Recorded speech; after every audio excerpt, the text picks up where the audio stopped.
Coming up next on You Have Real Estate, we're going to tour plenty of different areas of Central Florida. We're going to go downtown, Avalon Park, Altamont Springs, and even Sanford to find your next dream home. Coming up just ahead on You Have Real Estate. Welcome to You Have Real Estate with attorney Justin Clark. Welcome to another edition of You Have Real Estate with me, attorney Justin Clark. Whether you're a first-time home buyer, seasoned investor, or just looking to sell your home, these next 30 minutes are designed for you. Think of it like we're hitting multiple open houses, all from your living room, with my attorney advice throughout the way. If you have any questions whatsoever, give us a call. 407-205-0400. I have people standing by right now to answer your calls. You can also ask me questions directly from my website, www.youhavepower.com. It's youhavepower.com. I want to talk to those of you right now who are looking to purchase a home. This is a very important decision and probably the largest purchase of your life. First of all, I do think you should find your own real estate agent. I mean, this agent is going to become like family to you. You're going to be riding around in their car, spending time looking at 7, 10, 15 houses with them, and literally they're going to be family. They're going to be on your side to protect you. So the first question, my answer is always yes. I do think you should find your own agent to help you buy the property. But number two, and maybe most important, you need to get a pre-approval. Before you ever go out even looking for a property, you need to get a pre-approval letter. Now, I'm not talking about this pre-qualification BS, right? Where you just call your buddy who's the mortgage broker, they send you a letter saying, yeah, you're qualified. This sets up disappointment and lawsuits. You need to get a pre-approval, meaning you need to send your financials to your mortgage lender and actually get a pre-approval so you know that you will qualify to buy the home. So you don't put a contract and then get sued because you can't buy it, or you lose your deposit, or have your family all mad at you because you're not going to qualify for the property. So make sure you get a pre-approval. Now, I also want to caution you against this. So we all have our checking account and savings account with some of these big box banks, so to speak, and you just think in your head, well, I already bank with these guys. I might as well get my mortgage through them as well. Be very careful about that, because I believe that the big box banks, so to speak, don't necessarily have your best interest at heart. This is just sort of a side business for them, and they're not going to go fight for the lowest possible rate they can get.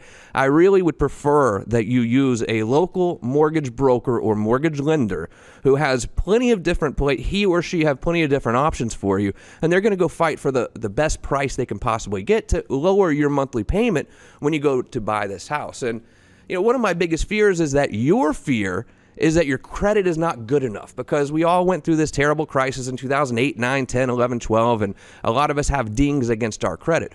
Well, let me tell you something. FHA will do loans even down to a 500 credit score, and they'll even do a low down payment of 3.5% at a 580 credit score. I can almost guarantee you, if you don't have terrible things going on currently on your credit, that you can generally qualify for a mortgage. The other scary part is this. Have you seen the rental rates out there? I can tell you what they are. The average rental rate, and Phil, you might want to put this on the screen because this is shocking to me. The average rental rate for an apartment in Orlando at 913 square feet is $1,320 per month. $1,320. Do you know what size of a house you can buy for a mortgage payment at $1,320? On average, you're looking at a house of about $250,000. So you can either buy a $250,000 house or go rent an apartment that's 913 square feet for your family for the same price. To me, now is the best time to buy. There's no doubt in my mind. If you have any questions, 407-205-0400. I have people standing by right now who can get you pre-qualified to go get that house hunt started today. Very special guest here today, Lisa Hill, Kyle Van Velzen. How are you two? Thanks for being here. Awesome. Thank you. So you're both with Keller Williams Winter Park, is that right? That's correct. So Keller Williams is a pretty big name in the real estate world now. How do they treat you over there? It's an awesome company to work for. They have several things that other brokerages don't have. The technology that we have is amazing. We're rolling out a whole new system that's going to be consumer-based also. We also have profit share, which a lot of brokerages don't have. So if you're like myself and you're planning that exit strategy, profit share can be really good. You have a few more years left. Come on. Well, maybe. Yeah. So let me ask you two a question about getting a good deal. So I'm trying to buy a house, and I hear all these rumors about short sales or properties that are REO owned or foreclosed on by the bank. Do you think that's a good way to go get a good deal? It can be. I mean, it's, people sometimes look and think, I'm going to get, bottom dollar for something low. They're going to lowball it. I mean, it's still that they have their appraisers that come out there, REOs, they have the short sales, they have people go out there. They're going to try still, I think, to sell at the market, what the market's going for right now. So, I mean, to me, the deal is more in the interest rate right now. Yeah. I really, really do. I mean, I look at my mom and my dad, 13% interest rate back in the day Absolutely. with their house. So go out for it. Yeah, do an REO, do a short sale. Don't be scared about it. If you're a home buyer, the term short sale or purchasing a short sale is a bit of a misnomer. Mm-hmm. We actually call them long sales in our office sales, because they take a lot of time. Do they not, Lisa? Well, you know what I always say, Justin, is there's nothing short about a short sale other than the funds to pay off the mortgage. There you go. That's exactly right. And, I have dealt with short sales that have taken 2 years And to I get just approved. dealt with a short sale that took 4 months. Oh, really? So the paperwork was in. The seller was willing to do what they needed to do. They got their financials together, worked with the bank, talked with them, wasn't scared to talk with them, and it closed in 4 months. Gotcha. What do you find on average a short sale taking these days? I would say anywhere from probably 90 days to maybe 180. Got it. Because I think the banks got smart because in the very beginning when short sales occurred, they had no clue what they were doing. And I think that they've streamlined the process and now they have more of an idea of what they want and when they need it. And, as long as the seller is cooperative, I think it can go pretty quickly. Yeah. I mean, if you're looking to buy a house and this is going to be your primary home, short sale could be the way to go for you, but you have to understand it's going to probably take 3 to 6 months at least before you're going to be able to move into that house. Now, in the real estate legal world, we always tell people never to move in or rent prior to the actual closing. With short sales, maybe a little different or no? I would say no. Mm-hmm. And the only reason being is, the bank is your third party. And so if there is a problem and you don't get, to closing, right, then as an attorney, then what happens, So let's go to the listing side a little bit. Let's say that I am ready to sell my home. I just got a job offer in North Carolina. So I've moved my whole family up there, but I've also moved all of my furniture to my new house in North Carolina. I have a vacant home. Mm-hmm. Is that the way to sell my property and to actually show my property, or should I do some sort of staging? Well, I say it depends. And Right. a lot of times buyers like to walk into a home and have it empty so they vision their things in the home. Others like Right. to see it. And now, we do have virtual staging. So you can actually put furniture in. So on your MLS photos or your website or wherever you put it, it will look furnished. Really? Yeah. Yes. I did not know this. Yes. Virtual Yeah, staging. virtual staging. And they just drop furniture in. Wow. Yeah. But Yeah. then again, is that really the same feel as someone who's walking in and actually seeing the furniture too, Well, no, but most buyers now, they find their home on the internet. And so they're looking at the photos and they're looking at the video and they're not really, Right. it's not like the old days where you had to visit every single house. And, a lot of people know the house before we even take them out. But don't get us wrong. I mean, they still go in and envision where my bed's going to go, where the couch is going to go, will this fit, Right. so they do. And sometimes a vacant house may be a little better just because they can walk in and go, okay. Yeah. But yeah, we stage. What is a typical fee for staging? You might not know. I don't know. I have no earthly idea. What does it cost? Let's say a typical 2,200 square foot house. What are they going to charge me to stage it? My guess would be somewhere probably between $1,000 to $2,000. Right. Okay. And they bring in the furniture and they do all of that. So that would, I think each stager is a little different. I but- do believe, though, too, they keep it just for like a month or two. It's not a Right. long-term Yes, it's a life of the contract. listing. So Yeah, it's a contract. Gotcha. right. So when you are listing a house for the first time and you start to meet potential buyers as they come in, what do you generally find as the biggest complaints potential buyers have when they first walk into the home? I would say flooring. I just showed one the other day, and it was a $800,000 house, and they had 4 types of flooring in the house. Drove the buyer crazy. They want to see uniform flooring throughout. I would say ceilings, height of ceilings, bathrooms. If it hasn't been updated, if you have avocado green Yeah. tubs Right. and, Right. so those are probably some of the biggest things. I still have a condo downtown for my single days, and I'm still waiting on the popcorn ceiling to come back in style. Do you ever see that happening or not? Because we haven't changed it yet. No. The God. glitter and the sparkles. I would say Terrible. go ahead and change it Yes, out. yeah? I would Justin. too, Man. for sure. Yeah. Yes. Fine, I'll finally break down and do it. So we're going to take you guys on a tour now here with Lisa Hill and Kyle Van Velzen through downtown Orlando, and then we're going to go out east to Avalon Park, an area that if you don't go out east, you don't know how nice it is out there, really. Right. But Yeah. so let's start downtown. This is a building that I know. I think I was living downtown when it was built. It's at the Solaire, and you guys have some listings there. Tell me about this building. Me too. This building it was built in 2007, and we have approximately, I think there's 303 units. Right now on the market, we have units from 1.1s in the low 2s all the way to, there is the penthouse that is listed at 1.99 million. Wow. It's gorgeous. I can Two see it. stories. It's amazing. 2-story. It's an Yes. amazing unit.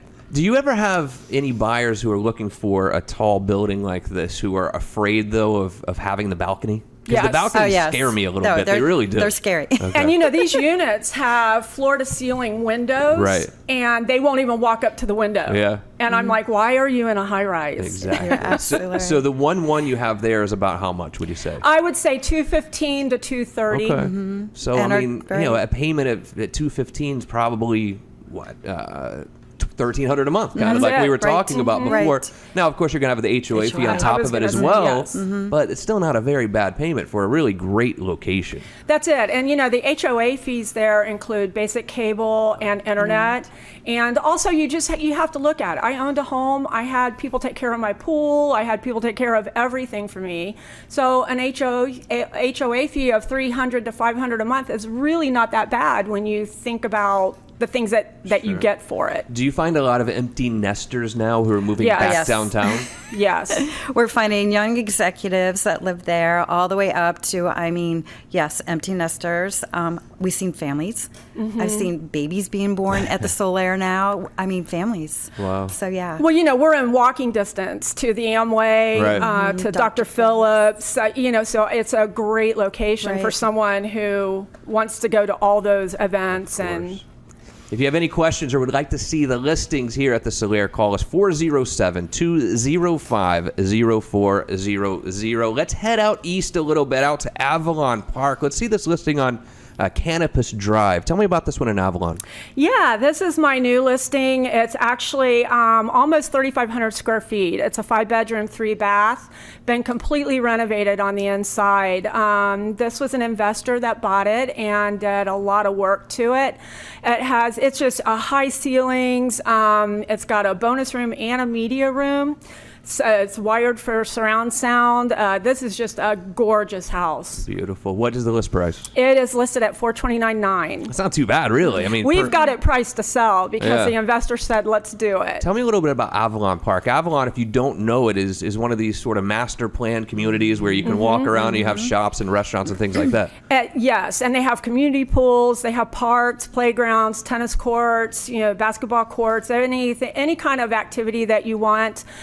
In the town center, they have movie nights, they have restaurant. It's a really great family community. How do you find the schools out there? A-rated. Really? Okay. Good deal. So if you are interested in this property out in Avalon Park, 407-205-0400. Lisa Hill, Kyle Van Velzen, Yes. thank you both for Thank being here. you. You're going to stick around for the real estate roundtable Yes. at the end, I hope, right? Yes. Yes, we are. Thank you so much for being here. We'll talk to you here in a few minutes. Now, we're also going to have another very special guest today.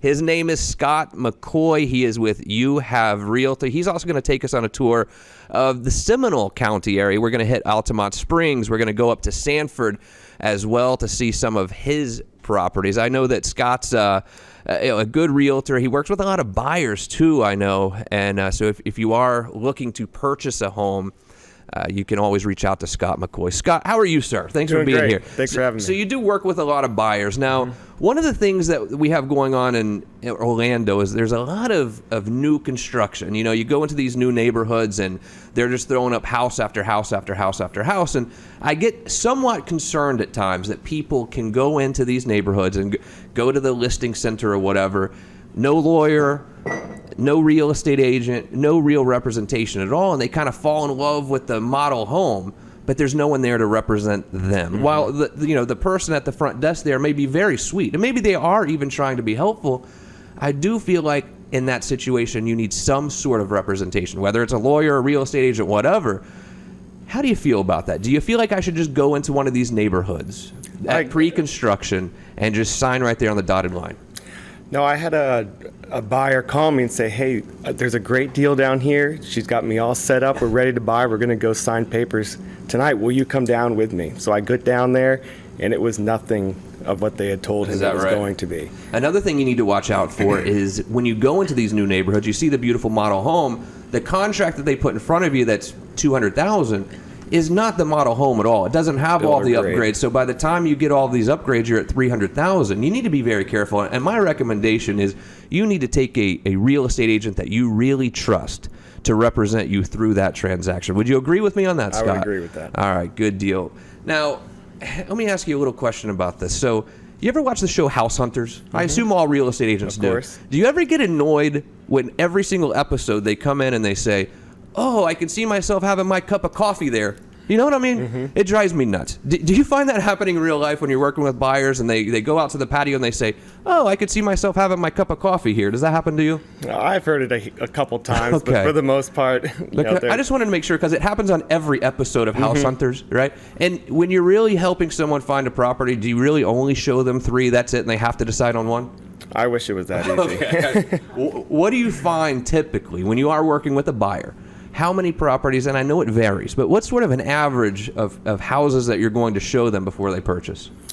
Actually, I've noticed with houses, I end up showing more. Condos, townhouses tends to be a quicker process, a few more, because there's not much variations between those layouts and those plans, and it's more of what the amenities are within the townhouse and condos. Now, the houses, each one is different, so you could show 15, 20 plus homes. Gotcha. Describe the relationship that you have as a real estate agent with buyers. I mean, how does that relationship really go? It gets pretty close, does it not? It gets very personal because, you're talking finances, you're talking families, who's going to sleep where, and it gets it becomes a personal relationship between them. And it's almost like at the end, it's almost like you're breaking up, you're done. Maybe you'll have some contact with them just to check on the house, but yeah, it's very personal. What do you find typically when you're working with a buyer to be the most stressful part of the home buying process for people? I think as soon as the offer has been accepted and then, it's kind of bang, bang. You got to get the inspection done. And that's always a stressful period because you're not sure what's going to come up with that. And the first couple weeks I feel like are very stressful for them, but then things calm down and they get more excited about the house. Sometimes I'll see contracts come through and they say as is. What does that really mean? As is, you're going to get what's there at the house, but there still is some negotiation after the inspection to have those things replaced or fixed. Do you find now, because you hear rumors about, it's a seller's market, it's impossible to buy a house, do you find that most people now, let's say the list price is $300,000, do you find most of your clients who are making an offer on the property are going to go in at something less, or are they making full price offers? I think it depends on the home and the location. There are some where you'll list it at $300,000 and you'll get multiple offers. There's others where you'll put them on there and you'll get lowball offers. It really depends on the location and if it's a good property. But if it's a good property, it's going to go quick. When you're working with a client and they come in and let's say that you're showing them a house that's $300,000, right? And you've done your research. You think it's probably worth $290,000, but your client says, no, I want to offer $250,000. Let's go in at $250,000. I don't care. Even though you know it's worth more, what do you normally tell your client at that point? I'll give them my opinion. I'll show them the market value. I'll give them comps. But at the end of the day, they're the ones that get to make the decision on the offer. Gotcha. All right, so we're going to take a tour of a couple of your listings here. Let's start in Altamont Springs, just up in Seminole County, Oak Hollow. Tell me about this listing, Scott. So this is the Sanford property. Okay, so Glen Oak. This is Glen Oak. All right, Glen Oak, let's go to Glen Oak. Sanford's a community that's really thriving right now. A great little downtown that's coming up. Sanford's a great place to live now. Tell me about Glen Oak. So this one's 4.2, just about under 2,000 square feet, listed at 320,000. Quick access to I-4. The Seminole Town Center is right there. You can be there in minutes. And with this property and the surrounding ones, it is the lowest priced one in that area. Gotcha. Everything else is well over 400,000. There's new communities going up there. So this is 320, you said. All right, not really bad to get into that part of Seminole County. Seminole County is a great area. How do you find the schools in Seminole County? Schools are good schools. There's a A-rated elementary school close by. Beautiful. That is Glen Oak and Sanford. If you have any questions at all for Scott, give us a call, 407-205-0400. Now let's go just south of Sanford, also in Seminole County, to Altamont Springs. This is Oak Hollow. Where is this again? Oak Hollow's just off of 414. Okay. Boy, and now with the construction being done to 414, you could be out of this neighborhood and on I-4 within 5 minutes. You can be also heading out to Disney within 30 minutes. And this is a great property, about 3,500 square feet. Just lowered the price to $395,000. Great community, lots of amenities, gated community. $395K. How many bedrooms you said? It's a 5.2. Okay, so plenty of space there for $395. And if you buy a house at $400,000, you're looking at $2,500 on your mortgage payment, or $2,200, something like that. So it really is affordable. Now, if you were to go rent a house like that, Scott, what would you pay for rent for that house? Maybe close to $3,000. Yeah, I mean, you're going to pay inevitably more for the same house to rent as opposed to buy. That's why I keep saying, guys, now is the time to buy. I'm not saying it just to say it. I'm saying it because I believe it. If you watched the show last week, we talked about interest rates, 18% in 1980.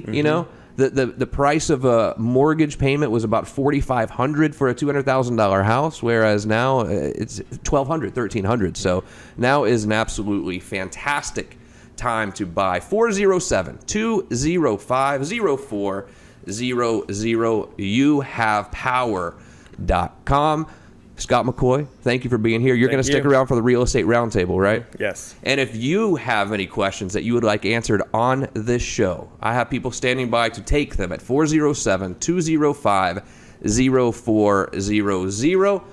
Who knows? We might even answer your questions next week on the Real Estate Roundtable. Speaking of the Real Estate Roundtable, ladies and gentlemen, it's time for this week's edition of the Real Estate Roundtable.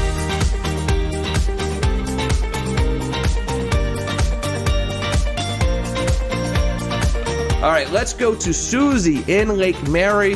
This is for Lisa Hill and Scott McCoy. She says, who pays my closing cost when I sell my home? Lisa Hill.